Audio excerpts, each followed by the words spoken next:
Yo, yo, what is up, YouTube? It's the Chunky, and I'm back with another video. Man, this video here, I was tagged by my good friend, the Library of Comics. Go check his channel out. I will leave a link to the original tag video in the description of this video. And, basically, it was what comic got you started in collecting. And a little, I guess, a brief history of your collecting, of how you started collecting. For me, my very first comic book I've ever received in my entire life is Captain America 207. That glare is pretty bad, so let me try to angle it. There we go.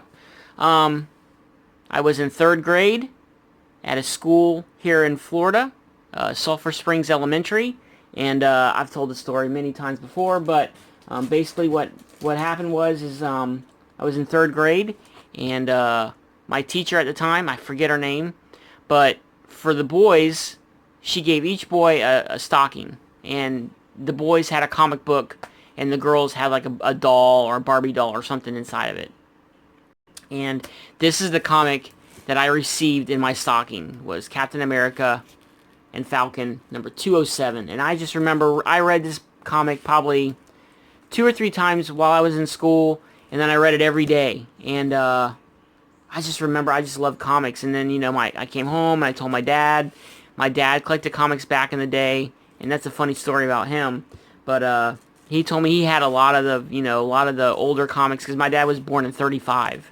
So he had a lot of comics from like the early 40s, mid 40s. And his stepmother was real big into religion and saw comic books as not good. So she made him throw them all away, and he wasn't able to get comics anymore. But he was telling me about some of the ones he had, and it's just funny that different eras on comics. But anyways, back to me. This was my first comic here, and I remember my dad would go on, when he'd go to work, he'd come home, he'd bring me some, but I don't remember really which ones he got me. I just remember this one stuck out in my head, because this one here was the big. This is what started me on my collecting life. I was, like I said, 3rd grade. I was like 8 years old, 7 or 8. So we're talking 1978. 1977, 1978 is when I first started reading comic books. So this here is the book that started me on my path, and it's not the original. It is something I've rebought over time. Let me get it into focus there. That I've rebought. I wish I had the original, but it was beat to hell. And but yeah, Captain America 207. I just remember this cover. I remember the story, and I just loved that book, and I read it religiously, almost probably every day. And then I started getting coloring books. I actually have a few. I might pull those out for another video, but I have some coloring books that my parents got me, and they were superheroes, Spider-Man, Captain America, stuff like that. So I was really big into superheroes when I was a kid, and this book here is what started it. Now, as for collecting, from what I remember, because we're talking, figure 40 something years ago. The first comics I remember buying with my own money, that really set me on my path towards the X-Men, was this 2 miniseries here that I'm fixing to show you now. And I remember having my own money because my father passed when I was 15, and by the time I was 16, I had two jobs. It's because my mom didn't work, and she was getting my Social Security check, and because I got survivor benefits, and my mom didn't work, and it was rough, man. It was rough growing up, and it was just me and her. And I had worked 2 jobs. I worked at McDonald's at night after school, and then I worked at a place here in Tampa called University Square Mall, and I worked there when I was 16, and I worked maintenance. I was the one who pushed around the little cart, cleaning bathrooms, mopping, sweeping, stuff like that. And that was my part-time job on weekends, and I'd work there on weekends, Friday night, Saturday, and Sunday. And there was a place called Walden Books inside this mall, and they had a spinner rack of comics.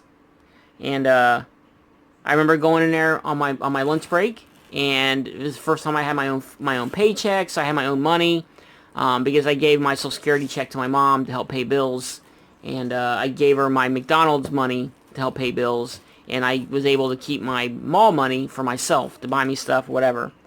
And I remember buying these two miniseries. Let me see which one came out first here. All right. And they were on the spin rack. Now, they had older comics, they had new comics. This series here, I think, a little predated. The whole series is already on the shelf when I bought it. So, we're talking about Fantastic Four versus the X-Men. I remember this series here, and I remember seeing issue number 1, and I remember seeing Wolverine on the cover, and that character just caught my eye. I was like, holy crap, he is badass. And issue number 2 solidified for me. And I have 2 copies of number 2. Solidified for me that Wolverine was my hero. He was my favorite character. Other than Captain America. Captain America was my first superhero because, of course, it was my first comic. But then I really loved the X-Men, and I really loved Wolverine. And that came out in 1986. And this next series was really caught my eye too. And it was X-Men versus the Avengers. And I just remembered, oh man, you got Captain America going against Wolverine. I really started loving the X-Men. So these two series here, from what I can remember, are the first comics that I really bought for myself, and that really started me on my collecting path, to buying. And then after I started buying these comics here, I mean these covers and the stories were just fantastic, man. If you guys haven't read these 2 miniseries, I highly suggest reading them. They're really good. I mean, look at Magneto on the cover. You know, he's just pure badass, and you just know he doesn't put up with any crap. And here's Cap saving Wolverine. So of course my 2 favorite characters on the cover. But I just remember reading these stories here, and these books here is what set me on going into Walden Books all the time and buying, like, they had some back issues, like I said, and then they got the newer books too. And I just remember buying everything I could, because, you know, back then, like, these cover price $1.50. They weren't too bad on a budget, you know what I mean? So I could buy some comics, and I just enjoyed reading these stories. And that's what got me hooked, guys. Captain America 207, and then the first books I remember buying with my own money. Now, like I said, my parents bought me comics before, but I remember buying with my own money these 2 miniseries here, X-Men vs. Fantastic Four and X-Men vs. Avengers. And that's what set me on my path that I am now at 25,010 comics. So, I 16 years old. Yep, this is crazy to think how long ago that was. But anyways, guys, that's my story. Thanks for the tag video, my man. Yeah, tag videos were a thing of the YouTube past. No one does them anymore. Now it's all contests and AOKs and stuff like that. And tag videos were so fun, and not many people, a lot of people did them back then, but nobody really does them now. So, thanks, my man, for bringing this back. Happy I could do this. I'm going to tag a few people. I'm just going to tag a bunch of people. Joker68, I want to see a video from you, my man. Master X, I'd love to hear your story. Let me see, who else? Who else can I tag? Jason, Heroes Icons, I want to see a video from you. Rayman, I want to see a video from you. And Journos Comics, I want to see a video from you. So those are the people I'm going to tag. I'll try to remember to leave a link to their channels in the description below. But anyways, guys, thanks for watching this video. I hope you enjoyed this little brief history into my collecting style and what got me on my path to collecting. Thanks for the tag, my man. Thanks for trying to bring it back. I hope it works. I hope it's, pans out and more people do this. Alright, guys, it's Junkie, and I am out. Peace.